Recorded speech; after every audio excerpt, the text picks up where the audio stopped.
And welcome everybody to the Laurie and Tall Paul show. I am Laurie Heinzelman, career and leadership coach, and I am joined today by Ed Thomas, who is filling in for Tall Paul Olson. I don't know if I can feel it for tall Paul. I'll just be medium Ed. There we go. That sounds good.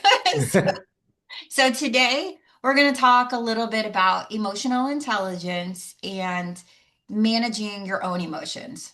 That's the topic that I thought of that I wanted to talk about today because um, it's one that I had to work on myself, right? Hmm. Self-regulation, managing my own responses in workplace scenarios. And it's one that a lot of people have, a lot of leaders in particular, have to work on in order to have the types of relationships and responses that they want in the workplace. Right. So, And it's ironic that that's the topic we're talking about today because I've had that discussion twice this week with really? business leaders in my work environment about specifically as leaders how to manage your emotions and what you expect out of that relationship with the people that work for you that report to you. Really? So tell me Yeah. about that. How did that come So up? really, so come up different situations, and we're talking about leaders and how they engage with their team members. And I think all of us know, and we grew up on the golden rule. Do unto others that you want others to do unto you. But I think in that golden rule, we forget the concept that everyone is just a little bit different. So how I may talk or respond may be different from what the receiver really wants and how we want them to receive the information. So then we got to talking to that transition to the platinum rule is, do unto others as they would like to be done unto. Speak to them in which ways that they like to be spoken to, and then hopefully they will receive that message well. And then it gets into that weird space of you don't want leaders to change who they are for every conversation they have, but also you want them to be mindful of who and how they communicate with their varied team members, depending on age demographic, sex demographic, race demographic. There's so many different variables that come into that, but they should just be mindful of when they're communicating, talking to people. Right. I love that. Yeah. How it's received, right? How it's received and Yes. how the person would like it communicated to them is very important.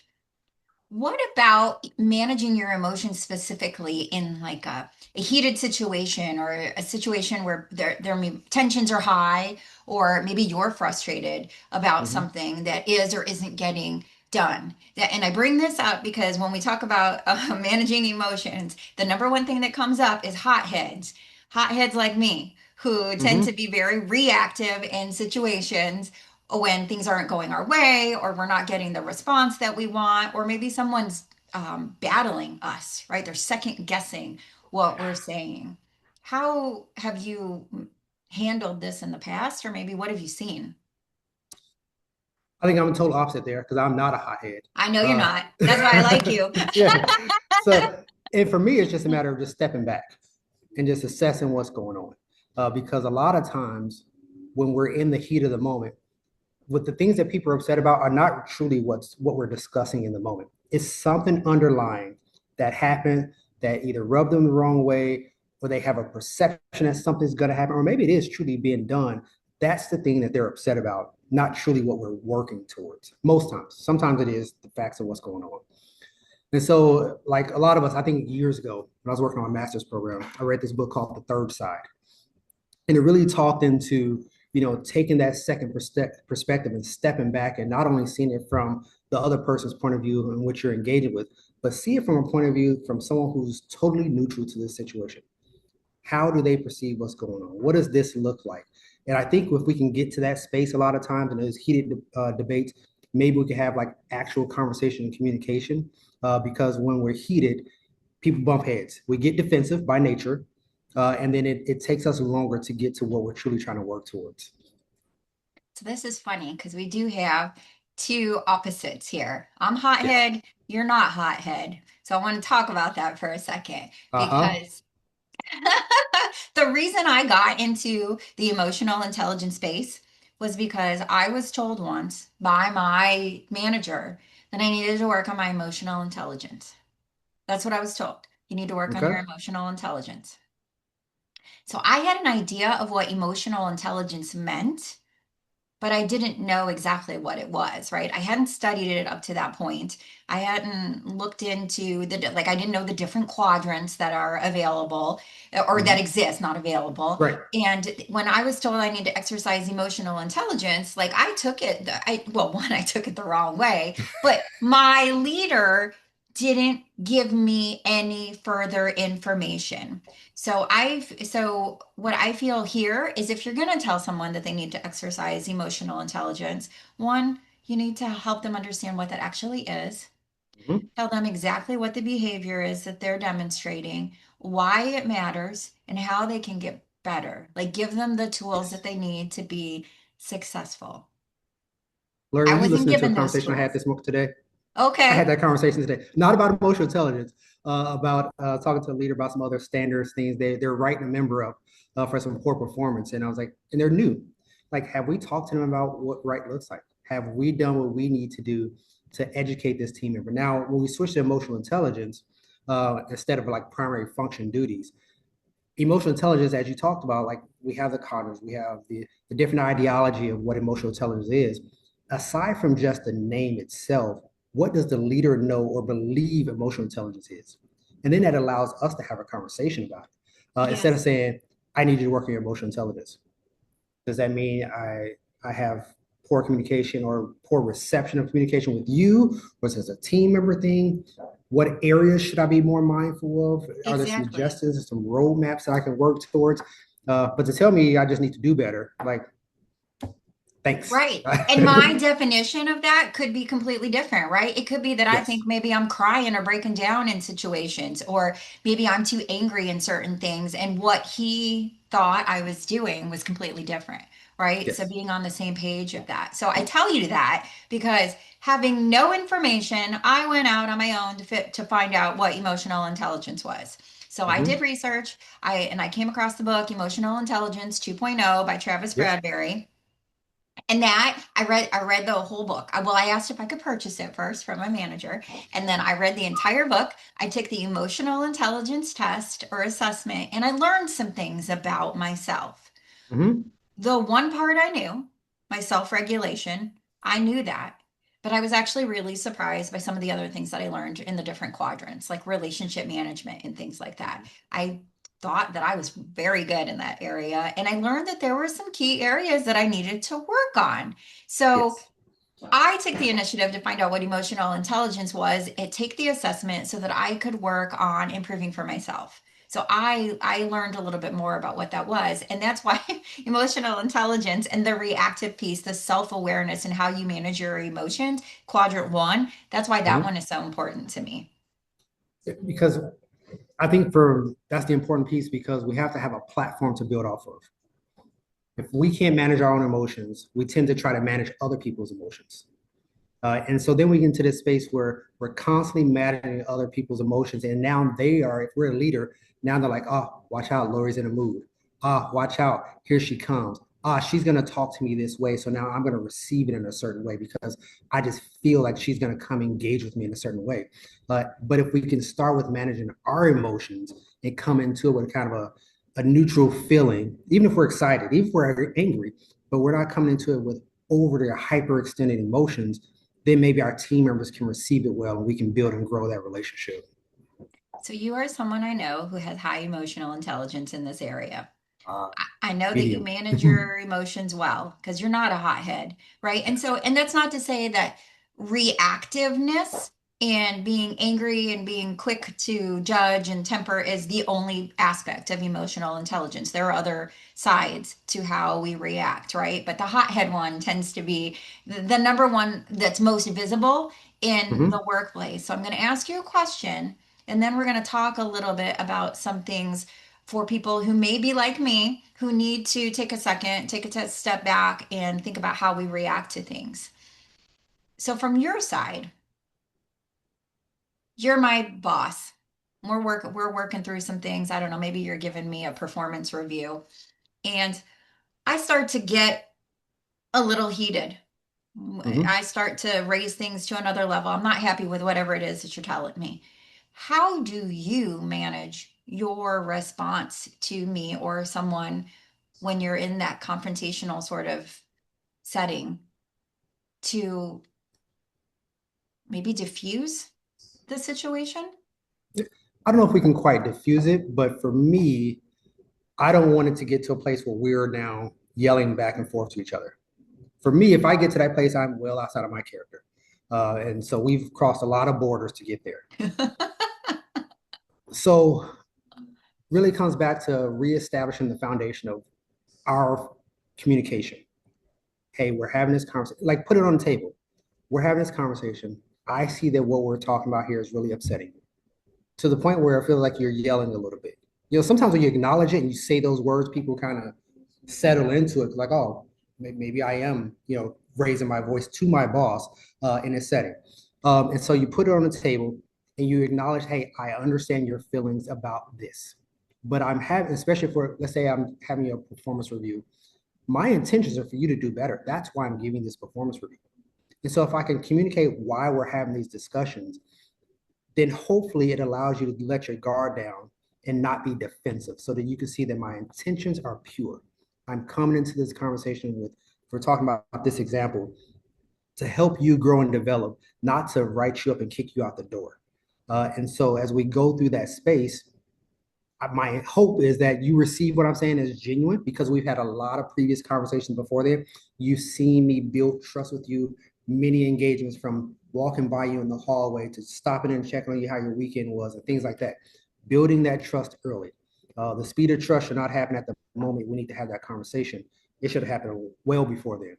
So then, with those small tokens that we built up, you'll be like, hey, Ed's not really after me. He's telling me something that I may not want to hear, but I need to hear right now, and we'll settle it down. But if it gets to a point beyond that where you continue to feel like we need to raise the voice and yell and things like that, we'll just pause the conversation. Hey, let's just pause this here. We'll re-engage. Let's take a 15-minute break.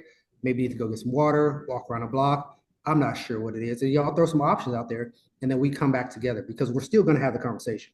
But we don't need it to get to a high emotion elevated state to where we're yelling at each other. But that's just how I approach those situations.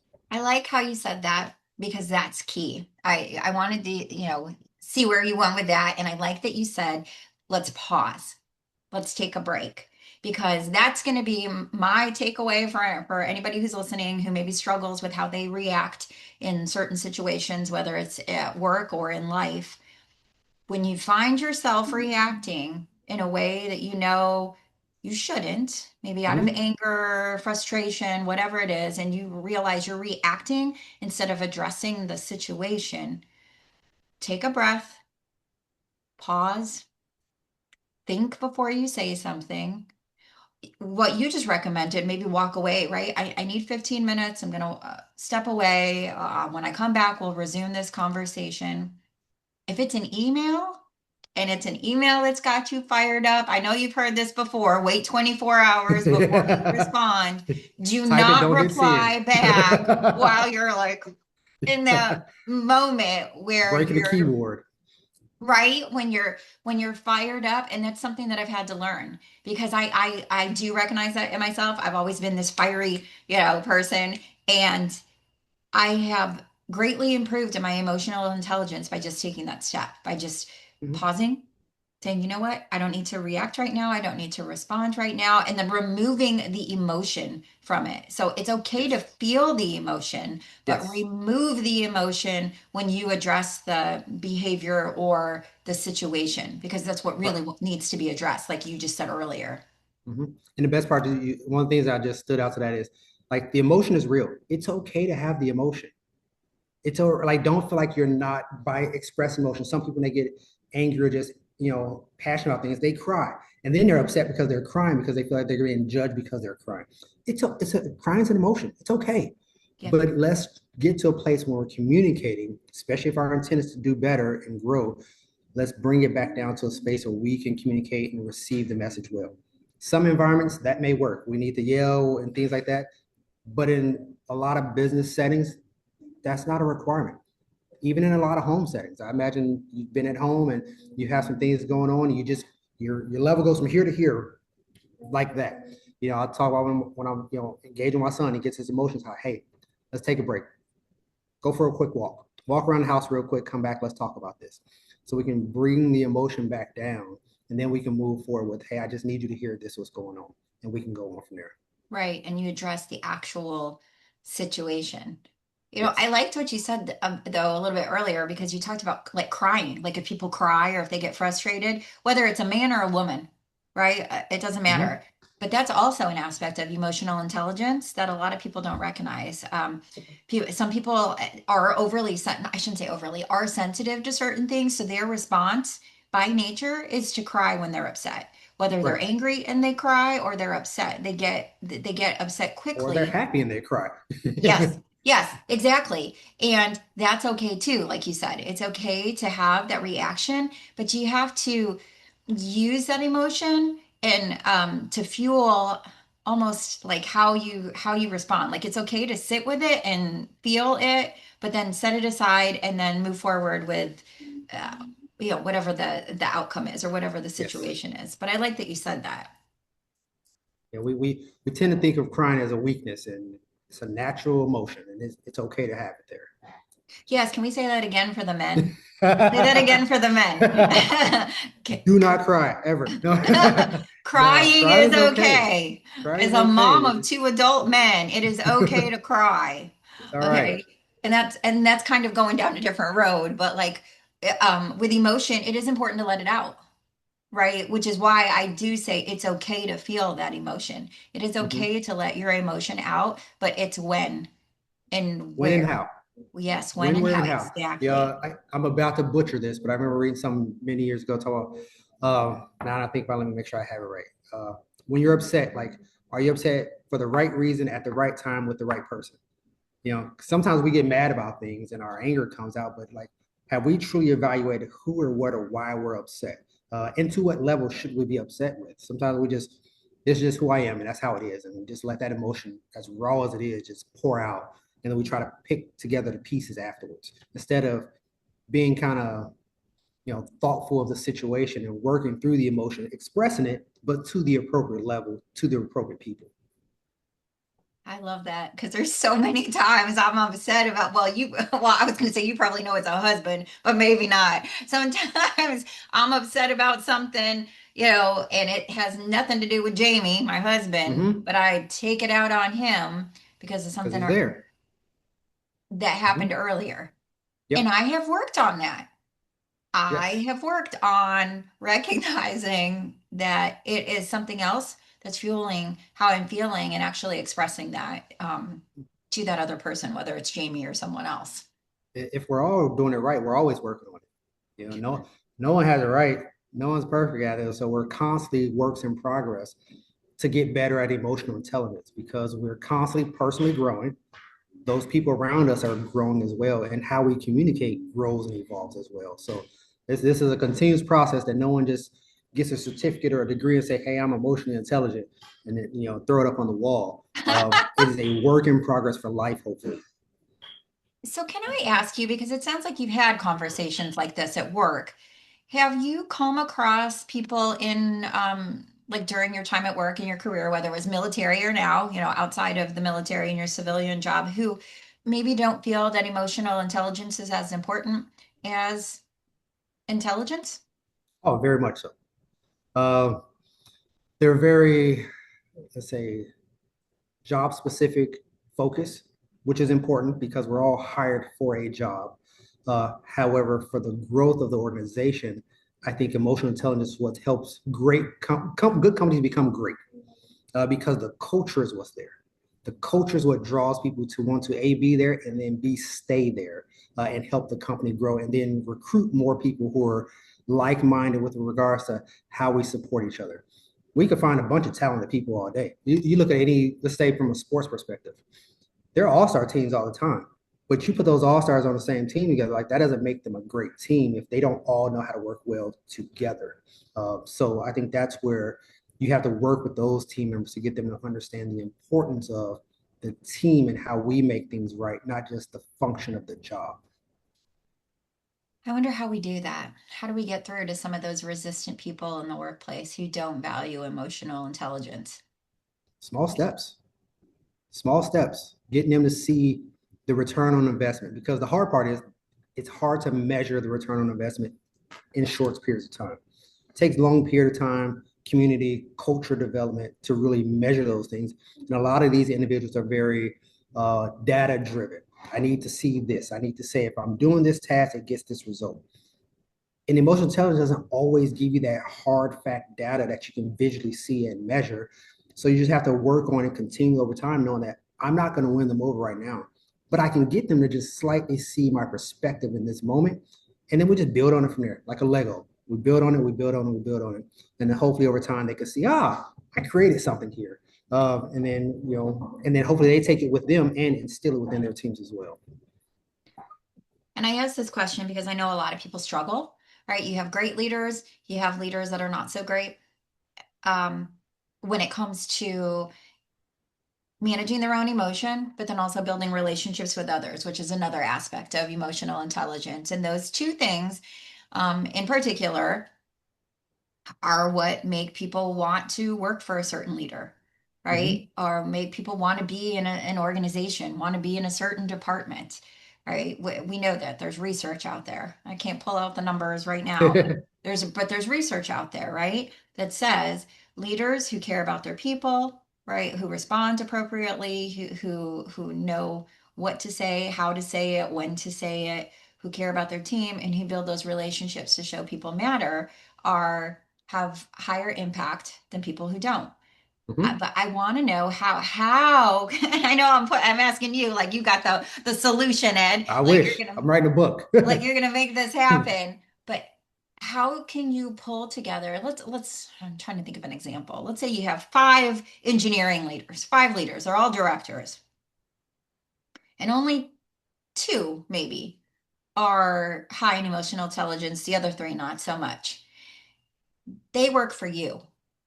Okay, they work for you. You received a culture survey of some sort that things are not going so well. And it is clear there is data that shows the two that have high emotional intelligence, that their teams are functional, they're happy, their output is high, and then the other three, not so much, right? They're in disarray, they're not communicating very well. How do you use that information? And what do you say to the three people who maybe don't have as high emotional intelligence?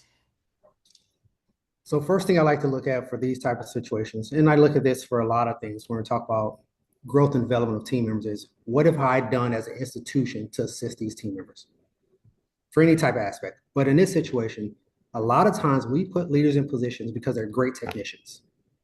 They did this function, this job very well, and we've promoted them, promoted them, promoted them, which is awesome.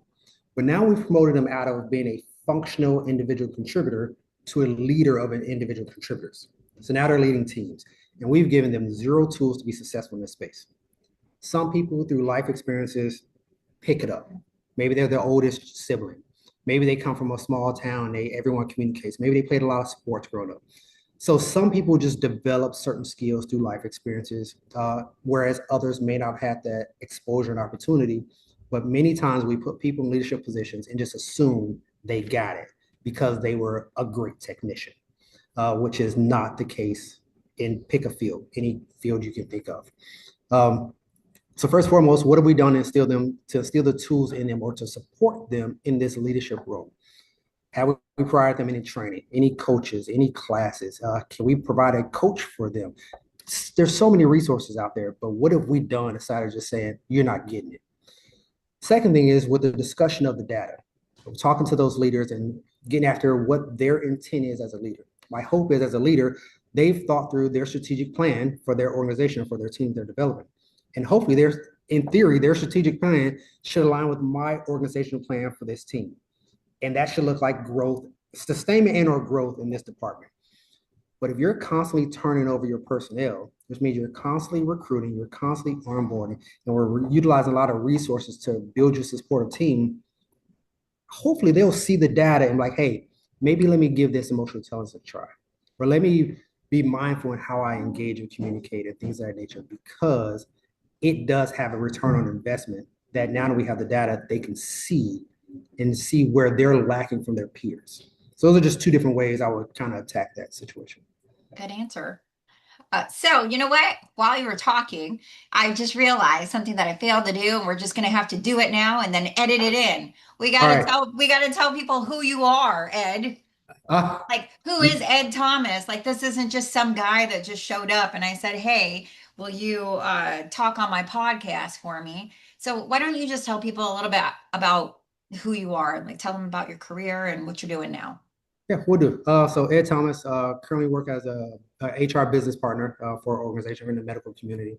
Prior to that, I retired Air Force, 25 years active duty Air Force. I had various roles within that space, retired E9 and that throughout that organization, and just had the opportunity to just engage, meet with people, lead people, partner with people throughout, say, 25 years, multiple countries, countless teams. And so I just had grateful opportunities to just connect with people from all different backgrounds. And so whenever I get the opportunity to just come and meet with Laurie or different team members to kind of talk through this and meet with team members in my current role and just share experiences and really just get to a place of talking through what does right look like for them.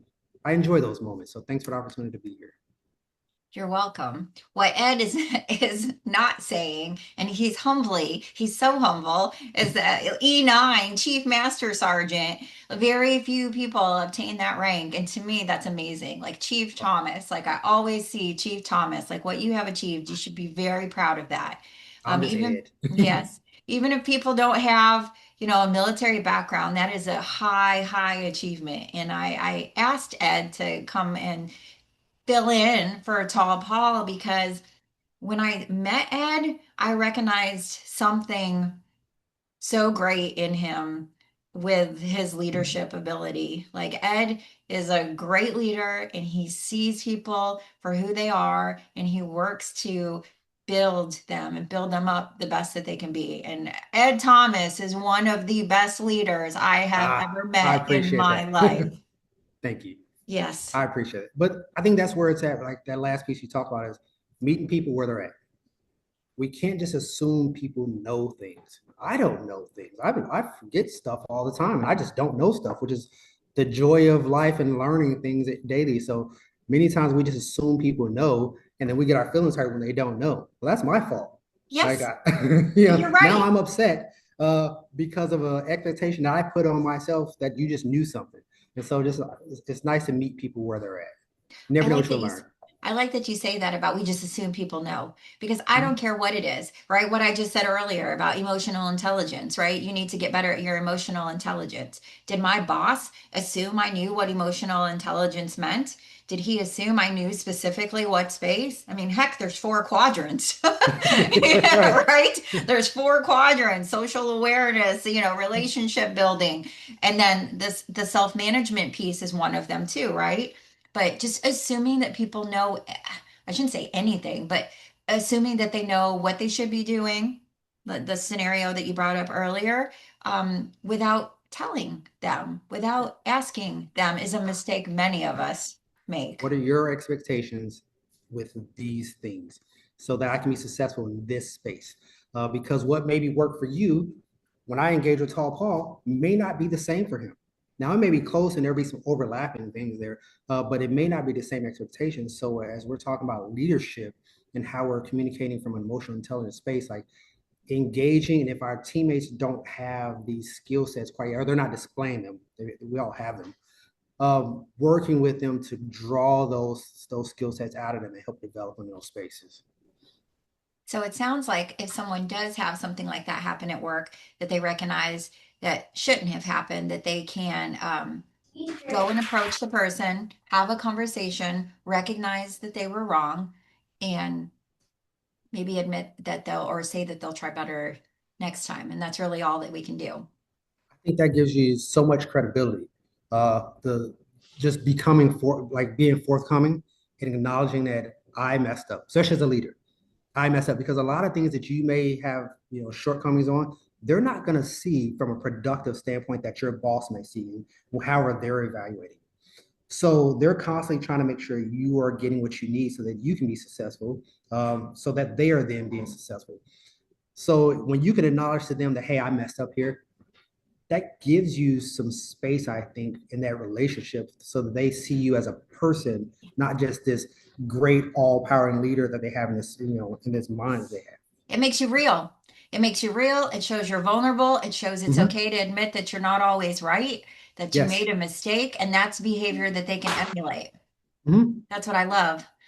Because then when they make a mistake, you guys can talk through it and they don't feel like, oh, this is the end of the world because we all are going to and have and will make mistakes. And that's okay if we're willing to learn from those mistakes. And I'm going to end it in just 1 second because I like what you said about it's not just at work, it's also at life. How you behave in one setting should be how you behave in another. And maybe that's not always true, but what I like about when you work on improving yourself on emotional intelligence or whatever area it is that you're working on is that it isn't just in the workspace. It can also help you in life, like in your personal life. So when you improve in one Yes. area, you're also improving over here. So it enhances Yes. your life overall. Holistically. Yeah. I Yeah. think a good book that I read years ago, and I've listened to it and read it, it's called Leadership and Self-Deception by the Arbiter Institute. And so it's a leadership book, but I think it's a really good relationship book because in the book it talks a lot about it's a work setting environment, this new leader and this team, but it also brings in some situations from that member's personal life, engagement with his spouse and with his son and things like that. But it really talks about that space of self-deception that we often find ourselves in, and back to that point of what we believe right should be and us not knowing the full story of what's going on. And even if we do know the full story, how we communicate and engage in that space. So really, I think it's a good book. Like I said, it's called Leadership and Self-Deception. I see it more of a relationship book than a leadership book, but those two kind of, intermingle as well They in do. some ways. I was gonna Yeah. say they do. If somebody reads that book, that's gonna help them in in both spaces. Yes. Really, relationship, personal, or even relationship, honestly, with people that they work with. Yeah. We'll need to continue. We need to continue this conversation. I feel like there's a part two. I feel like we could talk more about how improving in one space can influence the personal life too. Like having some examples there, something that maybe you improved on in work that helped your personal life, and vice versa. Yeah, they should. We're hopefully we don't have these silos and we're these different people in these different spaces. Granted, you're a little bit more relaxed and free with your home space than you are at work. But how you communicate and engage, hopefully they can like that's it. Like if someone is randomly say something about me, you're like, yeah, that sounds like him. If that's somebody you know me from work or you're somebody that I grew up with as a kid, like, yep, that's it. And hopefully we can have those as adults in these spaces. There we go. That's a wrap. Okay, so thank you for joining the Lori and Tall Paul show. Again, thank you, Ed Thomas, for being my fill in for Tall Paul. And I like, appreciate it. subscribe.